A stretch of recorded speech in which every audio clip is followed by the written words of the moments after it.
Hello and welcome to our latest tutorial. Today, we're going to review two different methods to add your community calendar programs to MailChimp emails. This is another great way to keep patrons informed about the events going on at your library. Let's dive in. The first method we'll cover is manually adding events to your MailChimp emails by using text boxes, images, and links. To get started, you'll want to log into your MailChimp account and start creating a new email campaign. Once you're in the email editor, you can add a new text block for each event. Here, you can manually input the event title, date, and description. To make your email even more engaging, you can include images. Just drag and drop an image block into your email and upload the image related to that event.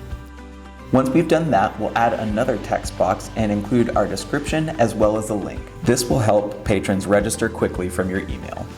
Simply highlight the event URL and copy that, and then paste it into the text that you would like to include that link for. This method allows you full control over the content and formatting. You can customize each event as much as you would like. Now let's take a look at the second method. If you want to automate this process and pull events directly from your community calendar RSS feed, you can use code blocks in MailChimp to achieve this. Before you get started, be sure to email us at support@whofi.com and we'll email you a copy of your community calendar RSS URL. Now, back in MailChimp, add a code block to your email. Paste the MailChimp code from this video description into this block here. You'll notice there is a section with the URL. You'll want to replace this with the custom RSS URL that you receive from support. The RSS feed will automatically pull in the next 5 upcoming events from your community calendar.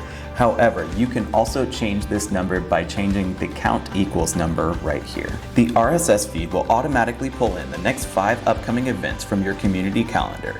However, you can customize the code to show more or less events if needed. In the RSS code, you can specify the different event title, date, description, and images if you would like to include them. However, changing this code may require additional knowledge of MailChimp or coding. Another important note is that all images included in the RSS feed will display in the same size they were uploaded to your WhoFi community calendar. So it's a good idea to upload those in a uniform size if you plan to use this integration. As previously mentioned, both methods today allow for some customization, although the RSS may require some additional coding knowledge in order to change. Thank you for watching. We hope this tutorial has been helpful. If you have any questions or you would like to receive your own RSS URL, please email us at support@whofi.com. We're always happy to help. Also, don't forget to subscribe to our channel if you would like to receive notifications when we post new videos. Thanks again for watching, and happy emailing!